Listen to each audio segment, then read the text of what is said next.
Hello. I know it's different time zones across the world, wherever you're joining us, but I bring you very special greetings. Welcome you to the 2025 ICRRA conference themed Conflicted Culture, Resilience and Cooperation to Thrive in Changing World Orders. This conference takes place as a pre-event to the UNESCO's Mondial Cult World Conference on Cultural Policies and Sustainable Development. We at ICRRA are delighted to have you with us for this session, which is entitled Cultural Democracy, Digitality and Cooperation, Nurturing Intergenerational Dialogue for Sustainable Progress in Fluid World Orders. This, of course, is the last of 5 online sessions taking place as part of the conference. It is my hope that you already, in the previous sessions, participated, but do not worry if you missed them, because all the recordings will be available on the ICRRA YouTube channel. Let me first of all introduce myself. My name is Dr. Shadrach Okuma. Until 12 days ago, I was only a senior lecturer researching and teaching African theater, cultural sustainability, and creative peace building at the Benue State University, Makurdi, Nigeria. Our name has changed, the name of the university.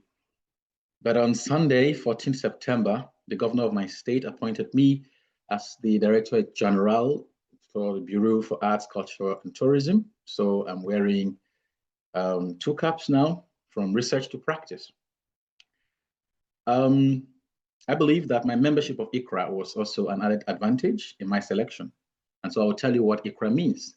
It is the International Cultural Relations Research Alliance. The ICRRA network brings together global research and insights on the theory and practice of international cultural relations. And when we talk about cultural relations, we are talking about ways of working internationally in the areas of arts, education, and civil society to build trust and understanding, to promote collaboration, and to enhance and sustain dialogue between people and cultures. However, we live in an era marked by an increase in violent conflicts, competing narratives, and resurgent nationalism. If we hope to develop more inclusive and representative frameworks for our field, historical reflection and post-colonial approaches are essential, as are practices of relearning. At the heart of these global shifts lies a pressing need for free culture, a pressing need to free culture from political instrumentalization, and to find new ways to strengthen cultural cooperation, both online and offline, in order to promote trust and mutual understanding and to support post-colonial reconciliation processes. The conference addresses these challenges in bringing together different perspectives and providing a critical conversation on the future of international cultural relations. The various panels have focused on different sub-themes, which include the work of foreign mediation organizations with cultural actors and artists in the Western Asia and Northern African region, the cross-border mobilization of artists against right-wing authoritarianism, the role of the digital sphere in promoting or hindering democracy and intergenerational dialogue. We aim for the conference to be a laboratory, a place for dialogue, and a starting point for various processes and actions. We wish an open and constructive discussion and ask all participants to be respectful in their interactions. We are glad, therefore, to have you on board to be part of these conversations. Please do post your questions and comments and reflections in the chat as we go along, and we'll aim to cover as many of these as we can at the end of the session. Let me introduce to you our panelists in this last session. We have Lillian Maximilian Nabagala, who is a Ugandan choreographer, a performer and artistic director of Battle the East. Her work bridges traditional Ugandan dance and contemporary performance, as we will hear her talk about it later, exploring ritual, identity, and healing. As a Pinabosh Fellow, she has created across Africa, Europe, and the USA, challenging stereotypes of African dance. Incidentally, I would like to inform you that Nabagala will not be joining us live. We have a video recording of her presentation, which we'll play to you. And this is simply because she's burying her uncle today, maybe even now as we speak. Second on our panel is Professor Taiwo Afolabi, who is a Nigerian-Canadian interdisciplinary artist, researcher, executive, and entrepreneur with internationally recognized expertise in social theater, cultural, and creative industries. His interest lies in amplifying voices and experiences and recentering governance models, policies, strategies, and systems on the margins. He is the director of the Center for Socially Engaged Theater at the University of Regina. He holds the Canada Research Chair in Socially Engaged Theater, and he is a 3M National Teaching Fellow. He's a member of the Royal Society of Canada and a Fellow of the Royal Society of the Arts, UK. I had a chance to work with Taiwo. We published a volume on cultural performances and the orange economy in post-colonial Africa in 2002.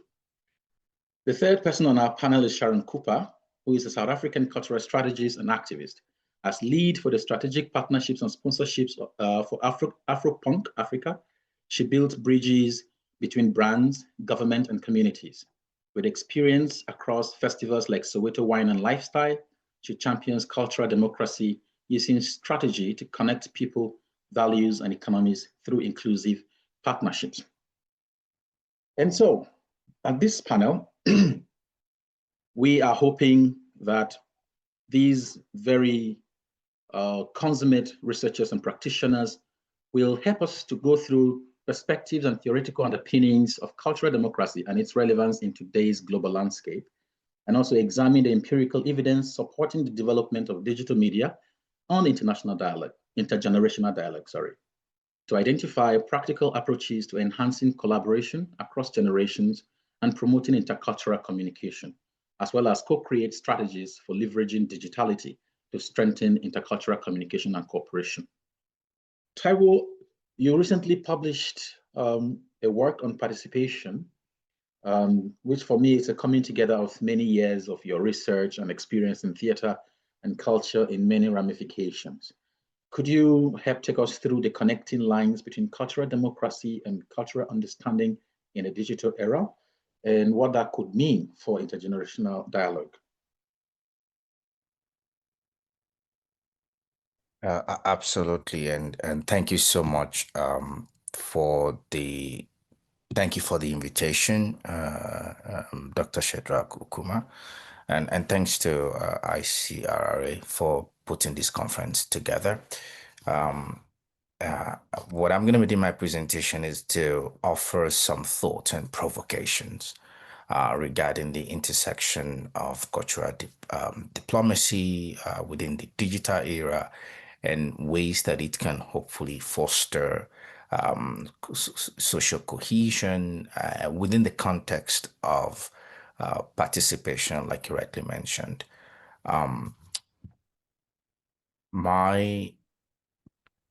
So the title of my presentation is Rethinking Participation within the context of cultural democracy and digitality, fostering new cultural understanding. And of course, this is just a little bit of my detail. As a way to get us started, there's some questions that I've kind of offered to think through some of the ideas that I'm going to be sharing with you. And a major part of that is coming out of the book that that just came out literally a few weeks ago on participation. Over the past few years, I've really been tinkering with the idea of participation and what does that mean, especially in this era. And by this era, I mean that there's so much, and Shadrach, you give us a lot of context at the beginning. Culture has always been at the point of crisis. There are a lot of realities that we find ourselves, polarization. Of course, if we add the digital, the technological advancements and its implications, the realities around power and power discourse and all of those socio-political, historical, cultural realities. When we think about participation, which has been in many regards central to the idea of democracy itself. And so I've been tinkering with the idea of participation.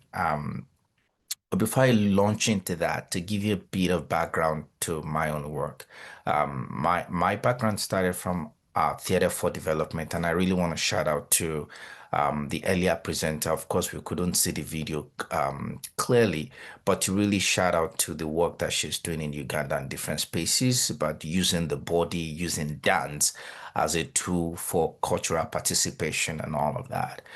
My own work started from theater for development and really thinking about using theater to engage communities on different issues and things like that. And so now my work is broadly around applied theater, and by applied theater we mean the kind of theater that is away from the conventional theater that we use for functionality, as it were, for utilitarian nature of it, where we go to communities and really engage with them, you know, regardless of whatever medium they want to use, whether it's dance, whether it's poetry, whether it's drama and all of that, and then finding ways through multiple methodologies to, to listen to their story and craft a play out of that, whether it's verbatim theater, whether it's device theater, whether it's performance creation. It goes by different names and different forms and different methods. And then bring out the play and using that play as a starting point for a discourse or to really, investigate a particular social issues, whether it's issue of peace, immigration, belonging, identity, racism, policing, justice, or all of the SDGs as they concerns those communities, the intersection of that. So it's really using theater to be able to really engage with that. So all that I'm saying is also in another book that I did with some of my colleagues on applied theater and socially and sustainable development goals. So with that background, for us, we always think about participation, and when we come to the notion of democracy, I always remember the definition we were given when we were in school in Nigeria. Democracy is the government of the people, by the people, with the people, and for the people. um, um, and in some regard, and again, that definition sounds very basic and very simple, but really, I love the simplicity because when we take that idea of democracy and bring it to culture, the idea still remains the same. It's the kind of culture, it's the kind of opportunity where nobody's left behind, as it were, where voices are being examined, whether it's minority, whether it's majority, whether there is no dominant narrative where we find it these days, where it's one culture that trumps the other. It's creating a space where there is the sharing of cultural expression, as it were. And so when we think about cultural democracy within the current socio-political conditions that we find ourselves, what would that look like? So my first provocation is then to start thinking, what would cultural democracy and cultural understanding look like in this digital age or era of digitality if we reconceptualize participation? And the reason why I'm offering reconceptualizing participation is to think about participation beyond just the idea of doing something with or to or by people, because it's always thinking it's an external force we have to do it. There's always the verb, the idea of doing. But when we take a step back and look at participation from all these multiple dimensions, because there is a school of thought that do believe that participation is not just only just for doing alone. We believe there's a school of thought that do believe that participation as human beings, everything being equal, and we all know that everything is not equal, but it's a human attribute. And because it's a human attribute, it also means that it also to some degree has some connection to human rights. And of course, because it has some connection to human right, we want to participate. Freedom of speech, for example, is an example of that, where there has to be, of course, there has to be a limit and limitations around those human rights, obviously. But because there is a right, human right, there's also mean there's a responsibility, and I'll come to that at some point. So when we look at the idea of participation from these multiple levels, from the political to the sociological to the biological to the non-anthropocentric to the epistemological, ontological, ethical, methodological, cultural, and economic dimensions, which is sort of like what I would call like the intersectionality of participation. How would that change our notion of cultural democracy and offer us a new way to understand ourselves culturally? So I'll pick an example. When we think about cultural democracy and we think of the ethical dimensions, and then we start with that, we start talking about cultural appropriation. We start talking about the ethics of engaging with other people's culture. So it's not just about I have the right to access other people's culture, but I'm then asking myself, I take a step back, what does that mean? And in the world of digital age, what does that also look like as we think through that? So these multiple levels of dimensions offer us a framework, a holistic framework, as it were, to consider ways that participation can be critical when we think about cultural democracy and finding a way for social cohesion.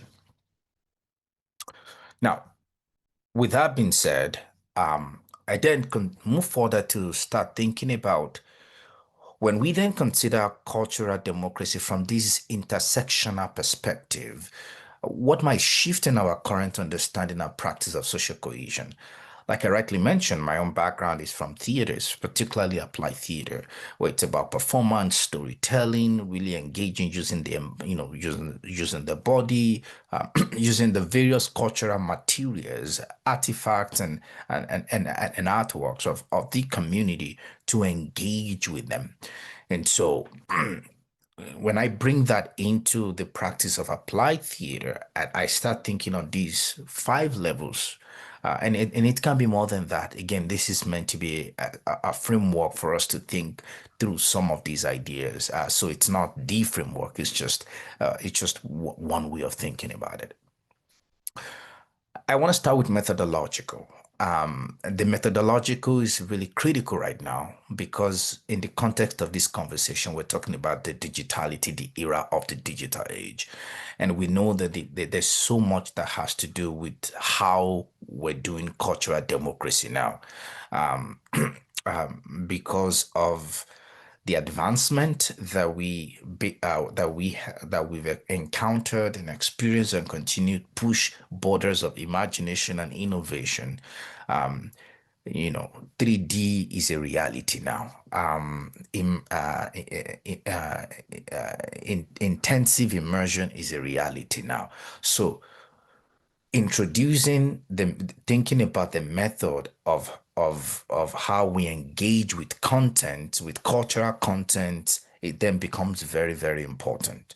But then when we then go to sociological, it also helps us to start thinking about the histories around some of these things now. And history is very critical, especially when we now know, hopefully, we now know that when we know and we're conscious of the historical realities we find ourselves, we understand colonization. We understand, hopefully, we understand the power dynamics between all the major blocks that we have in the world. We understand that there's still dominant narratives. We still understand that many countries have not necessarily come out of the racial slur. They've not come, they are working their way through that, and we know that we're at different stage and levels in our understanding of some of these things. So that's where the sociological becomes very critical, because again, cultural democracy, we need to this sociological idea of participation help us to challenge that We can't just take cultural democracy as a given. And I say that with every sense of responsibility, because we can say, yeah, I want to have rights to to access other person's culture and all of that. I'm sorry, no, it doesn't work that way, especially when we think about the history and many of the museums that we find in the West, particularly in Europe, that lot of the artifacts that are there were actually stolen. So when we think about cultural democracy in the current world we find ourselves, the sociological component of that becomes very critical. And then we go to the epistemological and ontological, and of course, finally, we go to ethics. And I'm not going to go into all of those details. But when we think about participation as a framework, we then start rethinking how the shift in our current understanding and the practice of social cohesion. Because we're asking ourselves really, really potent questions that might help shift the how we do cultural democracy. Now, it's not about what cultural democracy it is really critically, it's about how we do it so that we can do it. It's not just we know that good intention is not enough. And then that way we can offer ourselves space to be able to think clearly. So, as we then think through that, we start walking through what might the condition of living within a digital culture and inherent qualities of digital media, how that might change. And I did make a reference to the media, the digital world area earlier on, but really thinking about the digital culture itself specifically, because now, it's really fascinating what AI is brought to us, the good and the bad, and the in between. It's really fascinating also in terms of generational divide. It's fascinating also in terms of technology divide. These are realities that when we start thinking about the digital culture, the digital media, the differences that all of these things bring, and of course the material that actually sponsors some of these things, whether it's the raw material, whether it's the labor involved, whether it's the human beings involved, and all of that. So when we start thinking about these various things, we start thinking about what are our responsibilities as we push through this agenda of cultural democracy in this current in our digital world right now. As we think about right, we're pushing through, we're thinking about responsibility, we're also thinking about what are those, how the legal frameworks that we have right now, how are they helping us, or how might they help us, that if they can at all, help us to be able to bridge those divide? How can they help us to be able to create space so that in the bid to democratize culture, as it were, in the bid to offer space and place for cultural connection and access, we can carefully think about these things in a very, very holistic way. So there's clearly a change. Change is critical, and change is happening, and it will happen. We can. It's the reality. However, what kind of change and what would that change look like? How would we shape this change to have the social cohesion that we that is social cohesion and on this cultural understanding when we think about this? So I believe this should be my second to my last slide. So because of the way of our conference in ICRRA, and I'm saying our conference because as of few weeks ago, I became a member of ICRRA. So thanks to so I'm happy to be to get to know more about the network. I'm thinking about the policy implications of this framework on culture, democracy, and digitality from these alternative frameworks. Um, and I want to refer a little bit to the keynote because I did listen and saw the keynote yesterday, and I think the presenter was very powerful, offering us what we will call in the in a different world, in a different discipline, we'll call like all the soft skills. When we're talking about love, we're talking about listening, we're talking about all of those things that that is very ontological, not necessarily, as much as we know the idea of love, epistemologically, it's something we have to experience, and it's really fascinating that the keynote speaker actually started from that, really understanding relationality, responsibility, respect, this sort of like indigenous way of being and knowing. And for me, when I say indigenous, I'm not just referring to indigenous of the north or the Amazon. I'm talking about a lot of the cultures that are on the margins, that are really out of the dominant narrative. So when we think about all of this, what's the policy implications? And I think that this becomes very critical, that we want to hold these two ideas together, what I call the verb oriented, where it's very project driven, agenda driven, action focused. It is a tool, is it to an end, it means to an end. It's externally driven, it's of course a human attribute. And then we want to come to this idea of being internally driven, it's people centered, it's at that state of becoming, it's part of becoming, it's again that process of becoming, so that both of them come together in a very holistic way.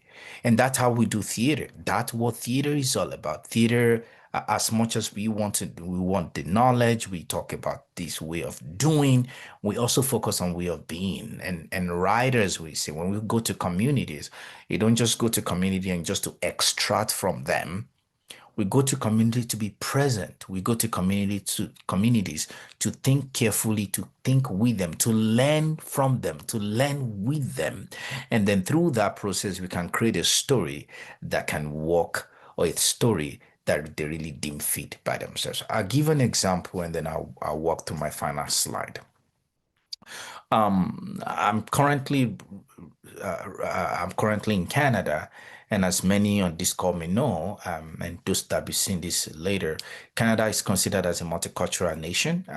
It's built on immigration. It has a huge number of population of immigrants in the country, and of course, based on different policy changes, there's been increase of immigrants, in the past 10 to 15 years, particularly, I believe in 2000, I think 2014, 2015, the previous prime minister, the policy that came with that administration kind of opened the border of the country in a bigger way. And so one of the projects that I did was really finding spaces and places for cultural understanding among immigrants in that particular city, the city of Victoria in British Columbia. And Canada has 10 provinces, including, in addition to 3 territories, and I believe 3 territories. I hope I'm getting my stats correctly. Anyways, including the Northwest Territories. Anyway, so in British Columbia, I did this project called the Onion Theater Project. And part of what that project was really about was really understanding the cultural demo, to offer cultural understanding among not just only indigenous people, but largely around immigrants communities, whether it's the immigrants are from Africa, or they're from countries from Africa, I mean, or they're from other countries, that are not, as long as they're not from Canada. And so the idea was, what does it mean to belong? What does it mean to become? What does it mean to arrive? Because I used the triad method. What does it mean to arrive? What does it mean to belong? What does it mean to become? These were the three central questions that kind of that shaped the particular performance. I worked with immigrants and, of course, international students and even refugees to kind of walk through this. When we look at participation from your own perspective, from your own culture, how can we use that to create a cohesive environment and things like that? Now, we did it prior to COVID, and prior to all the digital, the AI and all of that. So to some degree, it didn't come into the piece around digitality wasn't necessarily amplified. However, though, where I want to go to is that by the time we finished, we took this play, part of the places where we presented it was to the City Hall in Victoria at the time. And the reason why we wanted to do that was because it was important for us to engage with policymakers about the ways that we think participation, we think that we want to constitute and be able to bring about cultural understanding within our city. And of course, we did the project 2 years in a row, and it all went well. It was great, and we're able to engage directly with policymakers. So therefore, as I finish my presentation here, what are some of those implications as we think about cultural relations, cultural understanding, and cultural cohesion within the context of a framework like participation? And as we think about this as policymakers, as we draft policy, we think policy, we execute policy, what does that look like? The one that cultural democracy without upholding democratic principles is counterintuitive. It doesn't work. And that's part of the things why participation is really critical. Of course, we have to determine and decide what the parameters around participation and all of that. But we have to uphold democratic principles. So, my country, Canada, cannot talk about cultural democracy when they're not necessarily democratic. And when I say democratic, I'm using that in that egalitarian context. Same as Germany, same as the UK, same as Nigeria and all of that. Whatever countries, I'm talking about countries generally now.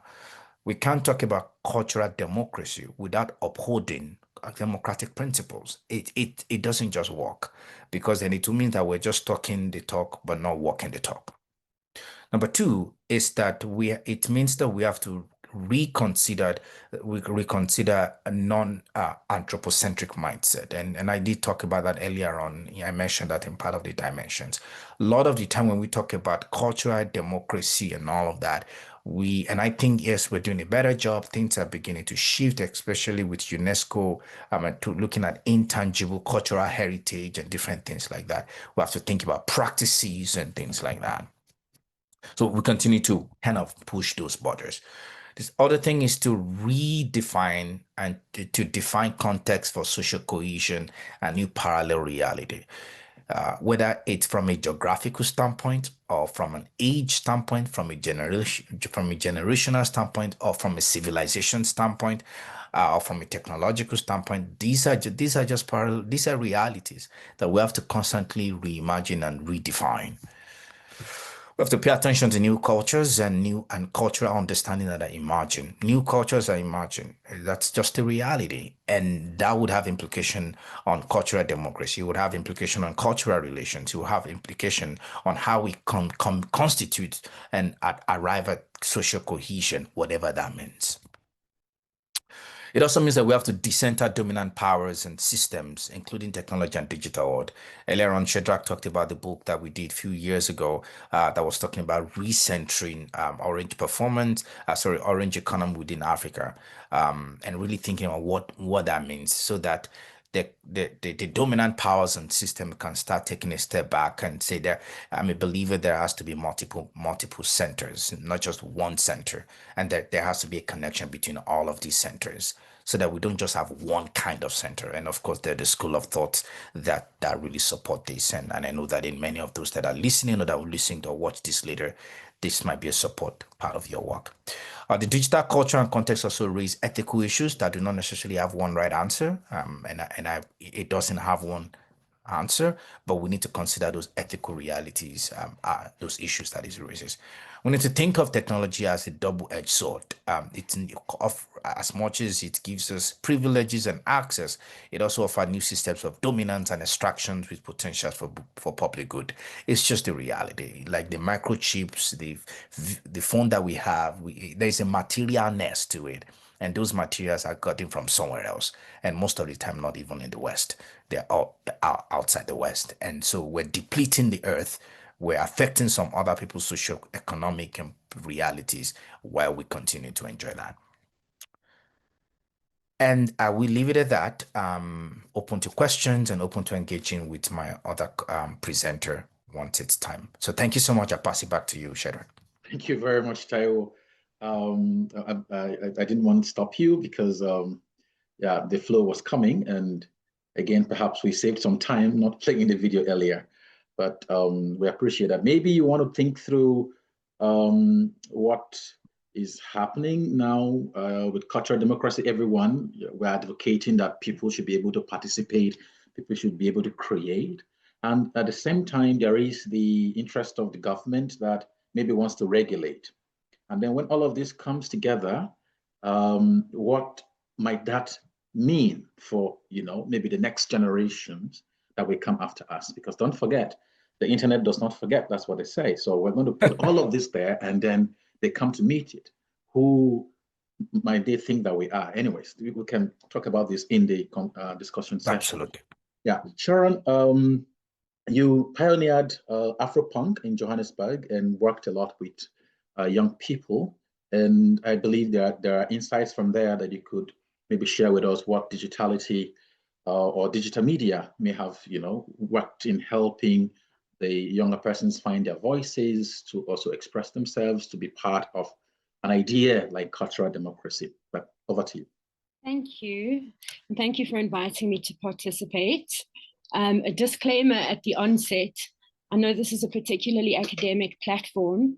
The perspective that I'm offering and where I come from is as a festival practitioner who specializes in strategic partnerships, which means with my history in activism, certainly based in human rights activism, I curate partnerships between government and private sector in order to achieve something positive in society. Hold on 1 second for me.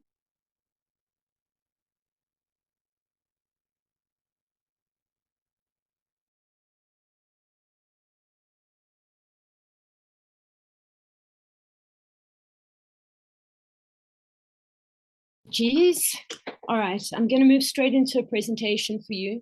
The majority of my presentation is extremely visual because Afropunk, I'll explain what Afropunk is for those that don't know Afropunk, but primarily my passion points are how we take society, communities, and offer a platform in which people have a voice, and then we connect those platforms globally. And Afropunk for me has been the perfect example of that. The history of Afropunk is, when we speak digitality, I found Afropunk online while looking at Instagram posts. And the post that I found, I will share with you all, is this post. No sexism, no racism, no ableism, no ageism, no homophobia, no fatophobia, no transphobia, no hatefulness. And the reason this resonated for me is that South Africa post-apartheid had the most incredible equality clause in our constitution. And that equality clause literally specifies the elements that we're looking at on the screen here. The challenge is that post-apartheid, a lot of the activist organizations ceased to exist and the drive seemed to disappear. And what we were left with is this massive society of young people that hadn't been conscientized to what the values of the Constitution are. So there was a lot of homophobia. There was certainly racism and prejudice. People didn't understand ableism. And so when I first saw Afropunk, it was some 20 years after I'd been involved in any real activism. Immediately, my thoughts were, what a brilliant way to communicate our constitutional values. And then fast forward a couple of years, Afropunk came out to Johannesburg. I met with them online through a connection that had come to a festival in South Africa, the Soweto Wine Festival. She went to the States and I got hold of her and said, please, will you find these people for me? I need them to come to Joburg. And after a lot of conversation, as a white middle-aged woman wanting a Black movement to come to the country, which is what it was at the time, they came through to visit. And part of my strategic partnerships was connecting the founders of Afropunk with the then CEO of Constitution Hill. Constitution Hill in South Africa is the home of all the judges, where we hear all the Concord cases, and really the institution that protects the equality clause. So it really was the perfect home to host a festival that invited youth from across the world to amplify this message through music and art. that is the historical part. So bear with me. So Shadrach has asked me to speak specifically to digitality, intergenerational voice, and cultural democracy in Black alternative expression. And for me, what does cultural democracy look like when it's lived? And for me, Afropunk is the ideal example of this. So the starting point for me is to define what cultural democracy is. Get rid of my little side bit over here.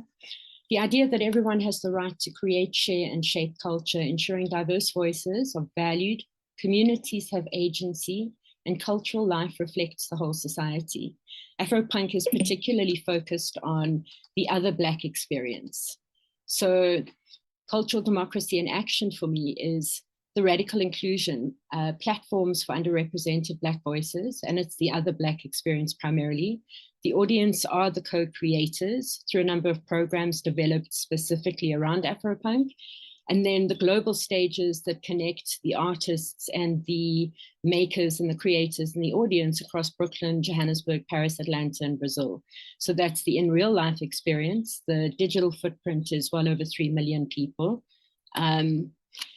For digitality and intergenerational exchange, the way that Afropunk connects generations across borders, it extends itself online through live streams, campaigns, archives, and programs like the solution sessions, which I'll go through a little bit later. During the pandemic, when a lot of festivals shut down, Afropunk pivoted to Planet Afropunk, which was really how we took the entire festival and stimulated the creator economy by creating solutions online, digital solutions. So an example, for instance, of how we were able to work with commercial brands at the time, where all alcohol was banned in the country, was able to reach out to a brand that shared the same vision around the creator sector. The argument was quite simple, actually. If you don't invest in the creator sector now, you'll have no consumer market in the future. And they unlocked a considerable budget to fund having artists film content and have their artwork showcased on Planet Afropunk. So we were able to really stimulate the economy and create employment amongst a lot of diverse voices and particularly marginalized communities, and then feed money into it. So, and that was a digital platform. So Gen Z innovators share stages in something like the Battle of the Bands. How does that connect us intergenerationally? You have performers like Solange on stage alongside up-and-coming youngsters that have won a program called Battle of the Bands. So that's Afropunk holistically. Now I'm going to take you through what Afropunk is. And it is, as I said, to largely visual, but it will speak to the academic elements of cultural democracy, intergenerational dialogue, and digitality. So Afropunk, founded by Matthew and Jocelyn, a lovely couple. Matthew's an activist and Jocelyn was a music publisher, very successful, and they came together both as a business partners and a couple to create a platform that united all the marginalized communities. Matthew's interest at the time particularly was punk rock. As a punk rocker who is Black, who was raised by a white Jewish mother, he really did understand what it was like to be marginalized, and that's the motivation behind creating this experience.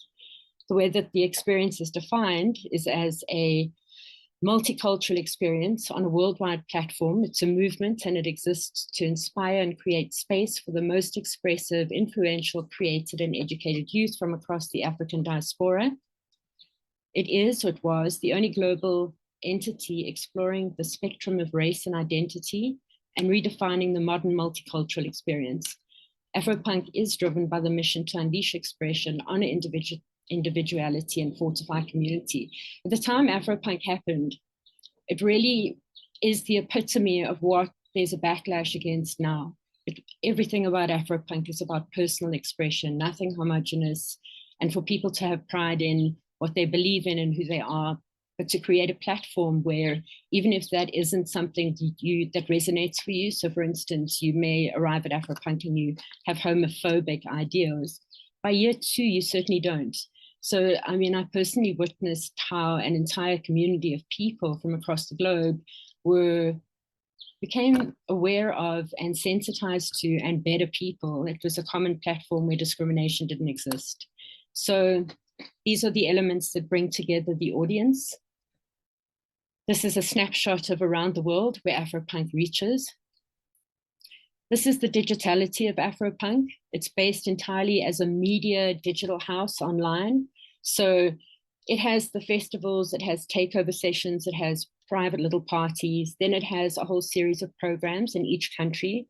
So a fancy dress ball, which is particularly around the queer community, a battle of the bands, which seeks to provide opportunities for young people to ultimately enter a profession, After Dark, which connects a whole series of different voices and ways of expressing, sponsored bespoke sessions, solution sessions, which I'll take you through, and then obviously the digital platform. So if you imagine that these programs exist in each of the territories and each of those programs are connected online, it's a lot of content and individuals utilizing the platform, connecting with like-minded individuals in other territories.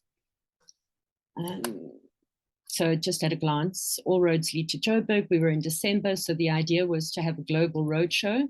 And we did, in fact, have a lot of talent from Johannesburg performing in Paris and in New York, and vice versa. Afropunk brought their entire team of youngsters from New York to Johannesburg, where they set up for a month. And they took a number of us from Johannesburg to New York to experience what a festival at scale was. In terms of intergenerational conversations, when Afropunk arrived in Johannesburg, there was a major cultural clash between America and South Africa. South Africans felt like they have their own answers to their own culture, and America's, and initially the Americans' attitude was quite, they treated South Africans like we were, and I use air marks, but a third world country, whereas in fact the culture and the warmth and the essence and all of that came from South Africa. So there was a lot of tension in the growth of Afropunk, in the organizers and the participants learning to understand one another better, so that what was reflected online and what was reflected by the organization was not what started when it arrived in the country. So our country in particular is around equality for all people, with a focus on Black youth. However, it was accessible to all. So we had a lot of debates like that, using South Africa's political history to guide and inform the discussions. So this is what Afropunk in the States primarily looks like. People arrive at the festival completely free. You can be naked at the festival. People don't hit on you. There are no problems. People drink and they don't get out of hand. So it really is an unbelievable environment that's nurtured through the value system. So one of the key elements that connects people globally and that makes Afropunk accessible, one of the programs I spoke to, is called the Afropunk Global Initiative. I was chatting to one of the founders who's no longer in it around the Afropunk Global Initiative in this conference. And she was saying, in the States at the moment, this global initiative, which also goes by the name of Afropunk Army, would simply not be allowed to happen. So at the time that it was started and at the time that we ran it, it was called the Afropunk Army. We all got little army t-shirts, and it was a way to galvanize people around giving back. So the image shows how we were cleaning up areas on Constitution Hill. What this did is it brought youth together in community around a common interest.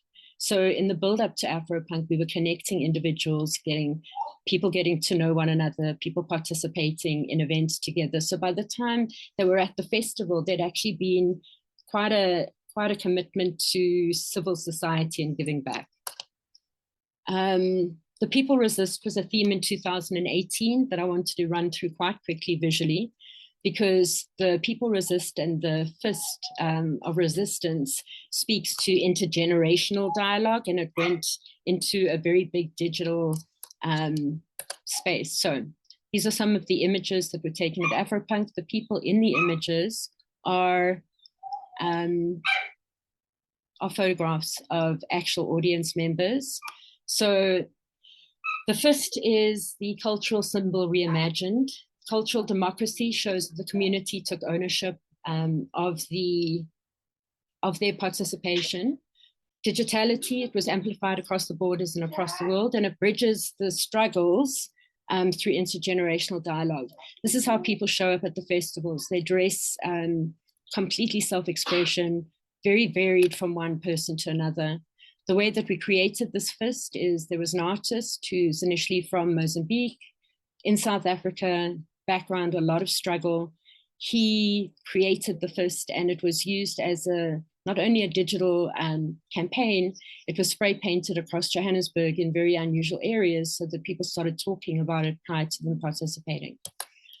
This is what it looked like at the festival. I've used this imagery to show how diverse the audience is, from those that dress up with flowers to those that are design-centered, those that are angry. This is what Afropunk's radical stage looks like for New Year. This is the audiences that we gather, and they're from around the world. I'm not sure how much time I have, but it feels like I've been talking for quite a while. How are we doing for time, Shadow? Yeah, maybe some 2-3 minutes. Okay, cool. Yeah. Okay. So we've spoken to solution sessions, Afropunk Battle of the Bands. I've also spoken to, since my job is also bringing commercial brands on board, the Afropunk Battle of the Bands program that you're looking at was pitched to a beer called Hunter's Edge. And the entire program was integrated around their brand. But as you can tell from what you're looking at, this isn't brand centered. It's entirely Afropunk centered. And so whenever you look at Afropunk, you won't see branding, because the argument is that the brands that participate in this platform must be building culture and community and building civilians in order to be respected.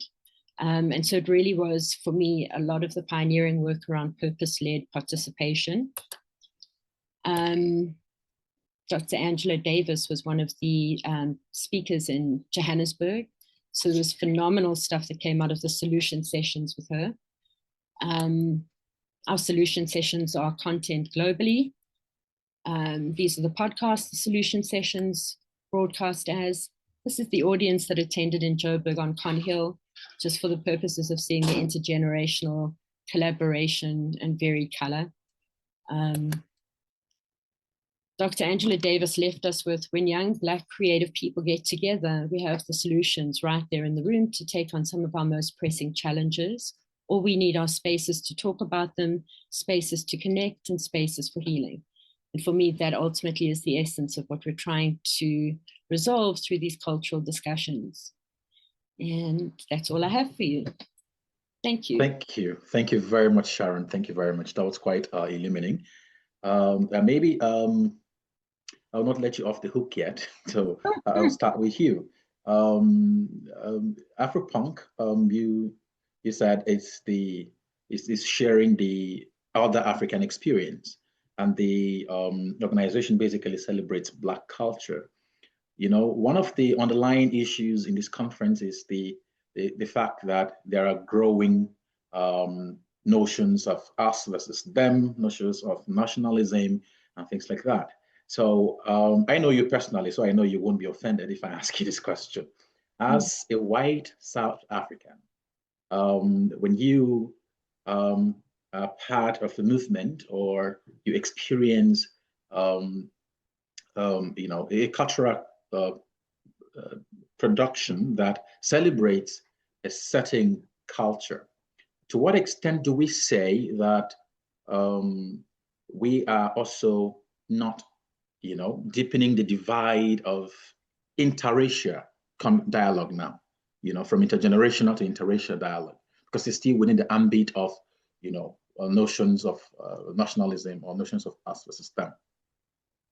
So I would just want to clarify the question. Are we referencing Afropunk specifically talking to it being a Black movement, or I need to understand what the question is. I'm not sure that I. So if Afropunk celebrates Black culture, and it's about showing the other African experience. I mean, in that context. So are we asking if that's divisive? Are we saying Yeah, I mean, that? how people receive it. Yeah, to what extent do people who Okay. participated, or if there are criticisms about it, and things like that. Yeah. Okay, I got you. Okay, so firstly, for me, it was a bit of a culture shock. I know everybody says this. They say it's only white people who say that race doesn't matter.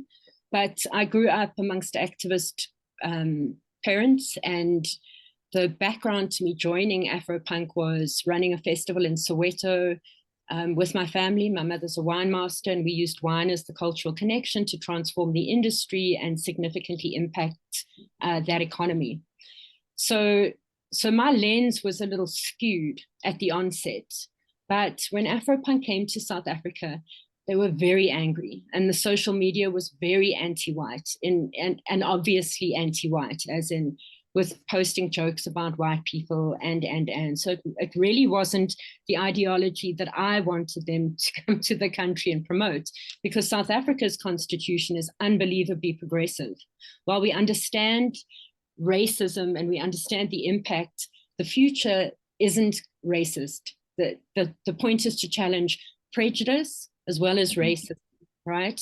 And so when I referenced how the conflict between Afropunk and ourselves when they got here, it's because we needed to bring them into the South African constitutional way of thinking, because the responsibility of galvanizing millions of youth globally around an irresponsible message is not one that we could possibly get behind, right? The idea was to bring Afropunk into this thinking so that if you're going to take responsibility for this many youth that are defining the future, you do it in a way that is your ideal future.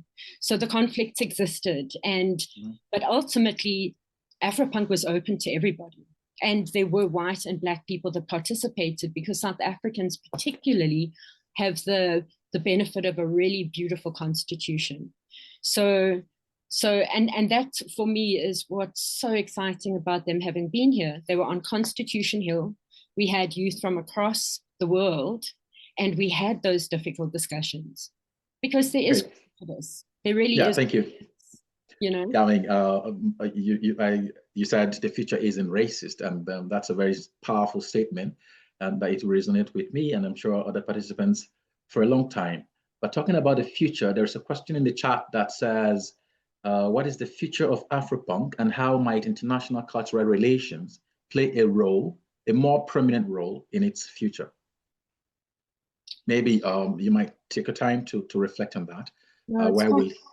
No, it's quite quick. It's quite quick because the reality is that Afropunk was sold at the end of 2019. So they were in South Africa for 17, 18, and 19. In 2019, Richard Lou Dennis and the people that own Essence Ventures bought Afropunk. And like many really great initiatives that are bought out by global companies, they invariably get stripped of the nuance that makes them so wonderful in favor of commercial success. So for instance, we had a hands-on experience with Afropunk, partnerships with brands, etc. When you put that into a big pot of multiple companies, you then have an agency selling across many festivals, and you lose the nuance of what Afropunk is. It's a different experience now. Afropunk isn't what I've described to you. My experience of Afropunk was as a vehicle for change. My understanding of Afropunk now is that it's simply a festival experience. Okay, thank you. Taiwo, you did your Orange Theatre project in Victoria, and listening to this experience of the Afropunk and what it being a vehicle of change, what similarities might you find in what Afropunk does, and the experience you had with the Orange Onion Theatre project? Well, thanks, Shadrach, and thanks, Sharon, for your presentation, and particularly for telling us where Afropunk is right now, because that was going to be my question, because I know that it's been commercialized, and like you rightly said, hijacking, the corporate world has hijacked it largely, which kind of stripped it of its advocacy and all that. I think that in its I don't want to say the word pure, in its original state of Afropunk is was conceptualized as an avenue to really change the dominant narrative, to amplify voices, to speak issues of race, cultures, and all of that. It was the same thing it was the same thing for Onion Theater Project. And really a lot of the work that I do is really around using theater, the power of theater to be able to speak to power that be, to be able to speak to critical issues of the day. In the context of Afropunk, it is issues of race, it is issues of bringing that genre as not just only as a cultural form, but as a form that really speaks to the identity of a people. And based on the timing and all of those technology and all that, redefining that and shaping identity and all of that. And it's the same thing for the Online Theater Project. It was really, the idea was really using theater to speak to issues of race, racism, race relations, identity, and all of those critical issues that are important for cohesion in a cultural cohesion in a community. The second thing also is that at the time and even up to now, which we see in many societies, especially culture societies and environment where in countries where immigrants are maybe new to them, is that there's always the tension at the beginning. It's like us and them. Or it's either they are here to collect our jobs or we're not going to give them. We don't necessarily see the beauty and all that they bring in, and especially the host countries. And a lot of the time, we also don't see the historical realities of the past and all that. And I think that again, on your theater project was geared to what kind of challenging that and bringing us to a space of dialogue. And I think for me with Afropunk, it is the dialogue that really makes it really critical. Like when you experience, Afropunk, a show, or the ambient, the culture, there is a culture, the costume and all of that. It sparks a debate. It sparks some people find it some people don't like it. And some people feel like it's a tension. That's what I want to see. And I think that's what Afropunk kind of brought out. And it's the same thing that Anon Theater did, really creating that space for dialogue, because we need a dialogue. We need to challenge the dominant narrative. Those are some of those things that I can think about in terms of the connections. In terms of the digital world, like I said in my presentation, I think it's another project. It's not Onion Theater Project. But those are those areas of connections and synergies that I find quite fascinating in terms of yeah. Okay, yeah, thank you. From what Sharon said, and then you re-echoed it, the place where Afropunk is now, it kind of also connects to the question I asked you earlier about regulation, about censorship. So if big corporations could, swoon in and then strip the art that we make, the festivals that we create of their original vision, because of course the economic factor is there and always impacting all of these things. We also have the government, on the other hand, that is also, coming up with regulations that most of the times are stifling or even censoring the whole idea of democratizing cultural production. From a personal experience, I remember in 2022, the government of my state, my home state, banned a festival that I was directing because of the political impact it was going to have on the outcome of the elections that we're holding the following year, in the first quarter of the whole following year. So we were banned. We didn't, have that festival that year. These are the, this is the kind of environment we are operating within, but hoping to achieve cultural democracy. So I asked you earlier to think about what these regulations might mean, in terms of intergenerational dialogue, but also in the terms of the generations that will come, to meet what we're living in the digital space. Listening to these two experiences, the big corporations impacting Afropunk and then government regulations. You talked earlier about implications, for policy and for the future. Maybe you have some more, perspective to share, given this, if you like, gloomy scenario. Well, I don't think it's a gloomy scenario, and I think I also see a question from James Perkins about engaging with policymakers. So when I think about what you've presented, Shadrach, I think it's not the same, in my opinion. I think what the government trying to regulate and restrict and all of that, I think their intention many times is different from the commercial world. For the commercial world, it's strictly around economy, it's around capital, it's around money, it's around profit making. And I think for many of the government, it's not necessarily about economy and it's not necessarily about profit making. It's about really control. It's about, we don't want you to do this because, it's not in alignment with what we think, we believe. They want to control the state. It's, again, policy is part of the state apparatus to control. It's full stop. It shouldn't be, and at times that policies have worked for us. So I want to treat both separately. That's the point I'm trying to make. And so I'll start with the latter, and I'll pass the first one to Sharon, and I'll love to add to that. So I think with policymakers, engaging with policymakers, again, I'm not speaking as someone that is naive. I can see where the world is, what is happening to our world. So there's always that need to regulate, to control, like Foucault we talk about in his work, and many other scholars we talk about the state apparatus to control and all of that. But I think that we also need to, again, part of my own work, the way I conceptualize my work is engaging with policymakers, and I always think about that not as afterthought, but right from the get-go. And I find that really effective. Effective. I have anecdotes here and there that I can speak to in terms of how effective it has been. Of course, I've not necessarily done hopefully one day I'm going to do like a survey and evaluation and all of those things.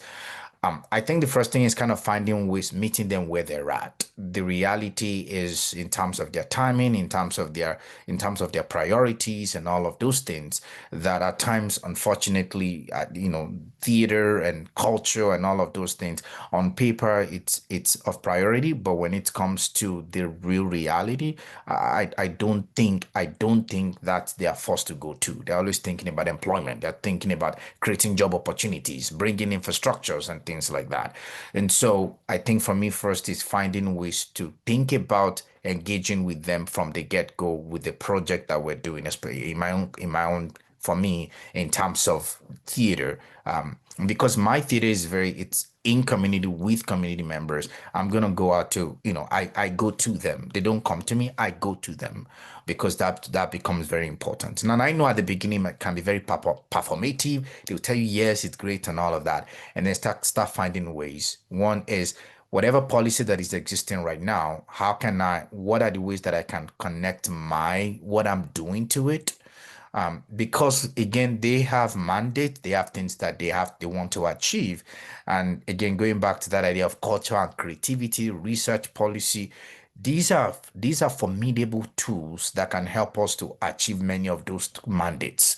And so I always start from the beginning, think about them, and finding ways to connect in some shapes or form. And there are times that there is no connection. There are times I connect in order for me to critique whatever policy they're trying to make. So it's not like I'm going there to say, just to shake hands and we're good, we're fine. And no. I'm also going there with that critical lens.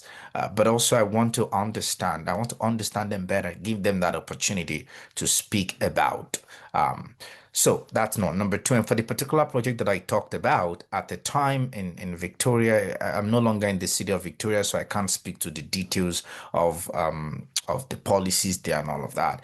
But there was a great sense of connecting with immigrants, with wanting the city to be very diverse. So there was an investment that we could see, a signal by the policymakers at the municipal level. They were really interested in engaging. So we used that opportunity. We then take me to the second thing, is that at times I feel like some of these things are really about the Kairos moment. They are really about taking hold of the opportunities. Just like Sharon was saying, at some, now Afropunk, everything it did, the moment that time changed and it switched hand and it was sold, everything changed. So I'm always thinking, what are those things that we can do while we have the moment? Because we may not have the moment forever, and it's the reality. We have to be practical. I'm very mindful of our time. I want to ship it to Sharon to speak to the first aspect of, cooperation and their intentions and all of that. So over to you, Sharon. Okay, thank you. Just remind me, cooperation and intention, what is it that I'm speaking to? Because I'm about to launch into exactly what you were talking about, Tewa. No, I think that Shadrach did mention that the need to control, and he brought both of them together. And I said, I think both of them, the regulation and all of that, the government and the commercial world, they are two different. I think their intentions are different. For the commercial world, the corporate world, it's the control is more of profit making and things like that. For the government, many of the government, they are controlling it not necessarily for money, but there are other intention behind controlling it, which is like as a state apparatus to control the citizens of what they do or what they don't do. Got you. Okay, so the first controversial statement I'll make is that my approach to government and to brands is the same. Both have an interest in the market, right? One is a consumer market that's going to buy product, and the other is a market that's going to vote for you. But either way, you're looking to court the market. Are you with me? In the same way as there was this massive controversial issue one year, we got Budweiser on board, huge involvement. In our negotiations, they said they'd go black for Afropunk because, you know, a lot of the discussion is around how they're going to show up, and we have a lot of rules around how they show up. There ended up being this massive conflict. So during the negotiations with brands and with government, the whole point is to stimulate the creator economy and to introduce people that are not getting opportunities with brands and government, young creators, right? So to cut through the agencies and to break down that monopoly. So throughout the negotiations, you're introducing a Trevor Stearman here, or you're talking about David Tlale here, and they then start taking these people on as suppliers. And at some point, there was a massive conflict between the two, a big meeting that came to a nasty head. And I sat back and reflected because everybody's always about brands being the baddies, right?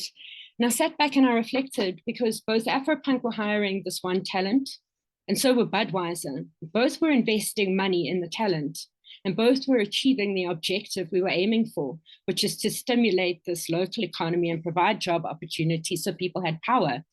And so when you go to the question about brands and government, I would also include a human rights movement because it's the same thing. You're all targeting a consumer, whether or not you're selling human rights, no hate, no homophobia, no xenophobia, or you're selling beer, or you're selling a country solution, all of you want the relationship with the consumer. And then I do want to speak a little bit to what you were talking about. In all relationships I've had across this festival, there's been an opportunity to plug government in to answer government's specific mandate, right?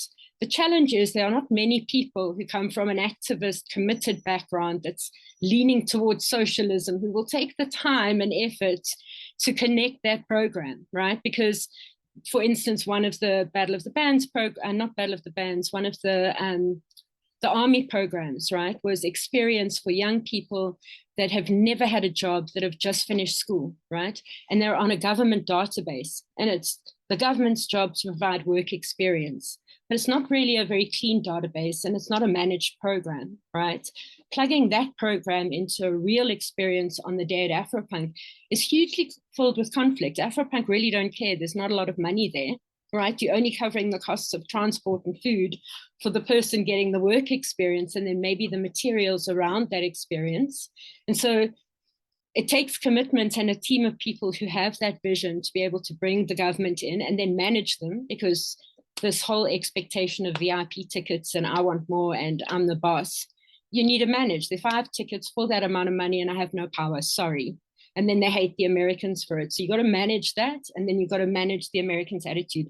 And that, for me, is how you involve government. It's very consultative, as you said. What are you doing at the moment? What's important for you? What are your actual deliverables? And for me, it's not top government. It's easy for high-end government to say, I'm giving you 3 million in a press conference, and they disappear.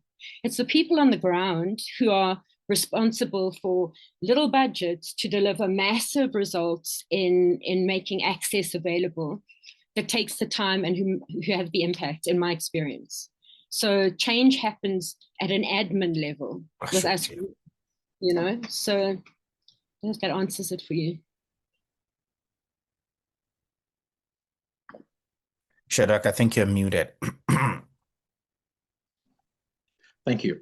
Yeah, thank you very much for these very wonderful insights. Your reflections are really illuminating. There are no more questions in the chat, so I'm going to ask you if you have like some concluding remarks to make.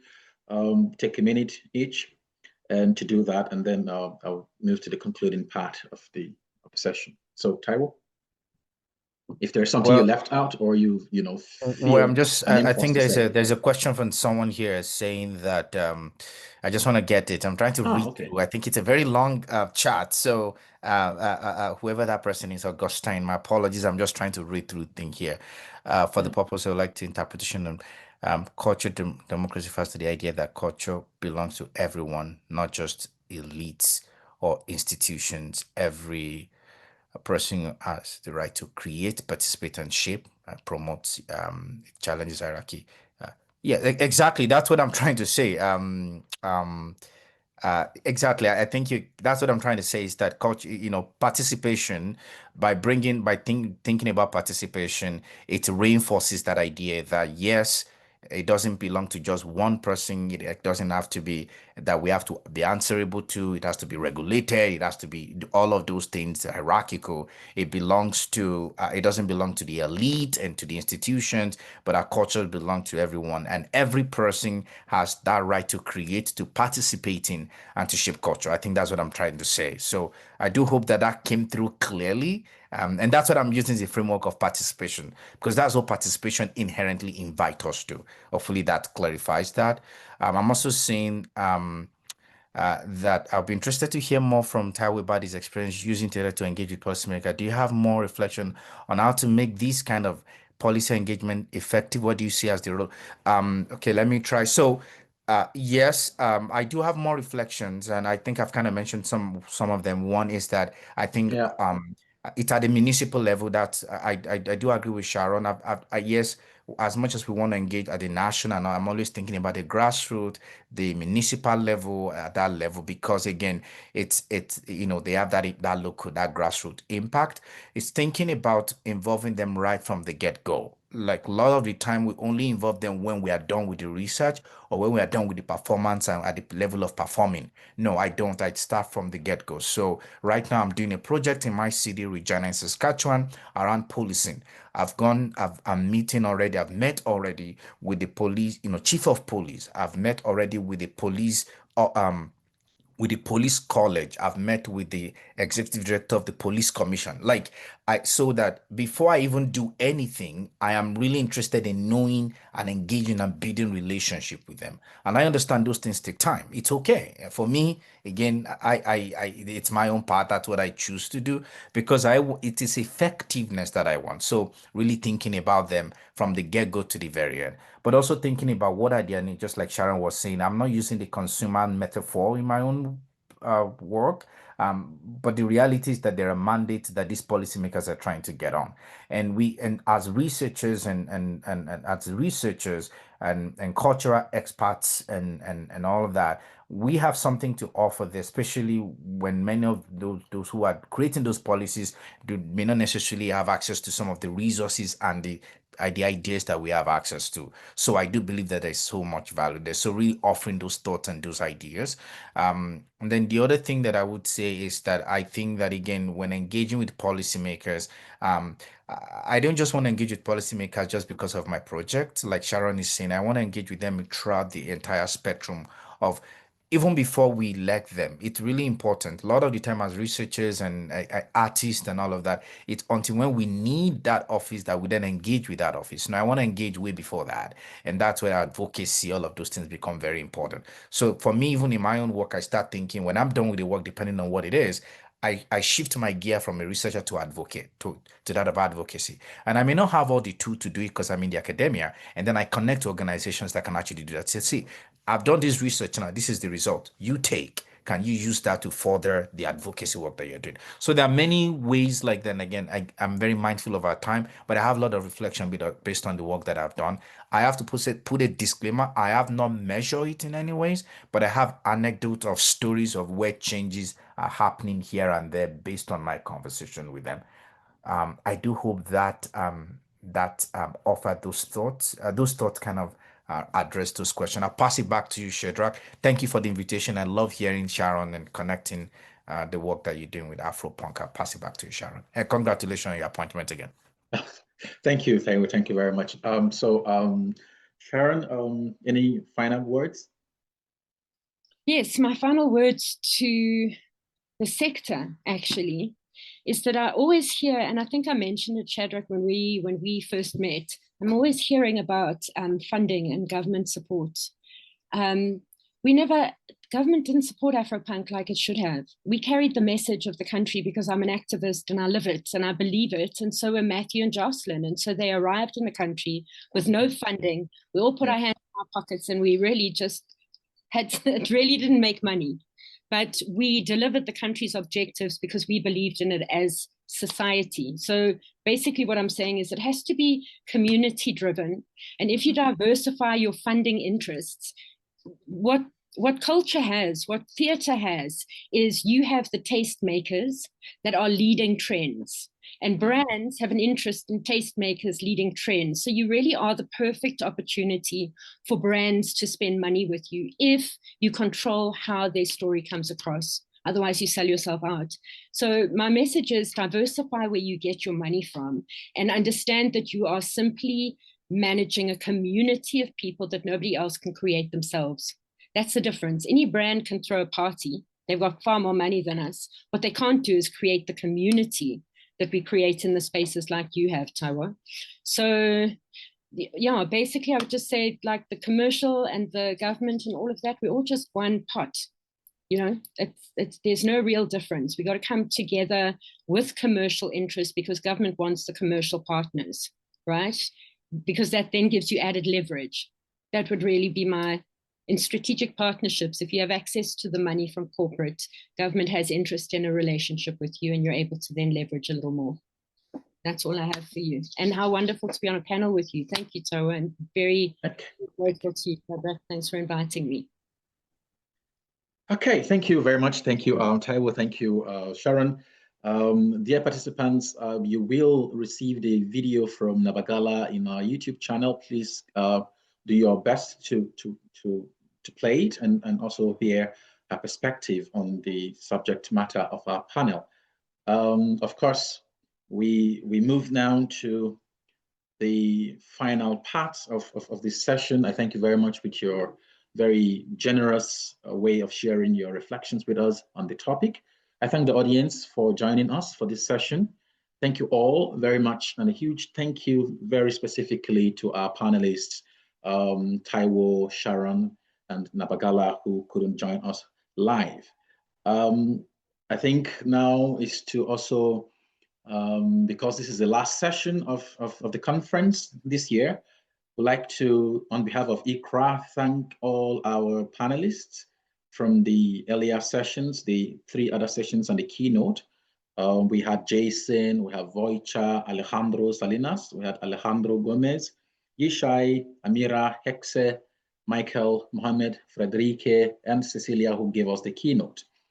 And of course, we hope that you have enjoyed our discussions and that we have given you plenty to think about. Now, I would like to invite you to get to know a little more about ICRRA Network through the link that you will find in our chat.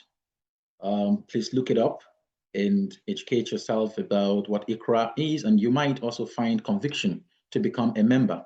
We're here to assist you with that. You will also find the latest outcome of the conference, such as our playlist with the videos of all the panels on the YouTube channel. And remember to check our repository. ICRRA has a repository of relevant researches on cultural relations globally. So you can check that up as well.